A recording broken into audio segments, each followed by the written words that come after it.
Birja nafaqat savdo maydoni, balki shaffof bitimlar, adolatli raqobat va ochiq iqtisodiy munosabatlarning amaliy ifodasiga aylanib bormoqda. Ana shunday masalalar yuzasidan Qashqadaryo viloyatida jurnalistlar va tadbirkorlar ishtirokida media trening tashkil etildi. Tadbir davomida birja faoliyatining dolzarb jihatlari, yangi elektron platformalar va sohadagi islohotlarning mazmun mohiyati haqida batafsil ma'lumotlar berildi. Umuman olganda birja mexanizmi iqtisodiyotda muhim ahamiyatni kasb etadi, chunki aynan mana shu yerda tovarlar uchun narxlar faqatgina talab va taklif asosida shakllanadi. Bu juda muhim, chunki sotuvchi ham, oluvchi ham aynan mana shu mahsulot uchun haqiqiy narx belgilanishidan manfaatdor. Shuning uchun ham so'nggi paytlarda aynan mana shu birja mexanizmiga xususiy kompaniyalar hamda biznes vakillarining qiziqishi tobora ortib bormoqda. Shuningdek, birja bu IT kompaniya hisoblanadi. Bizdagi barcha jarayonlar IT yechimlarga bog'langan va biz doimiy ravishda ularni takomillashtirib boramiz. So'nggi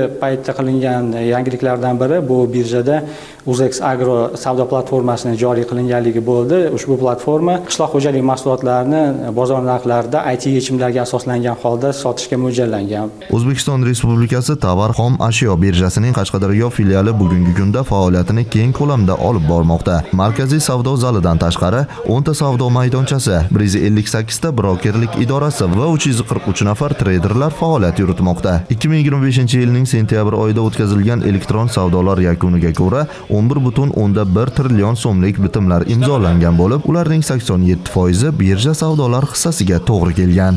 O'tkazilgan media trening nafaqat birja tizimi haqida yangi bilimlar berdi, balki iqtisodiyotda shaffoflik, raqobat va raqamlashtirish yo'lidagi islohotlarning amaliy natijasini ham ko'rsatdi.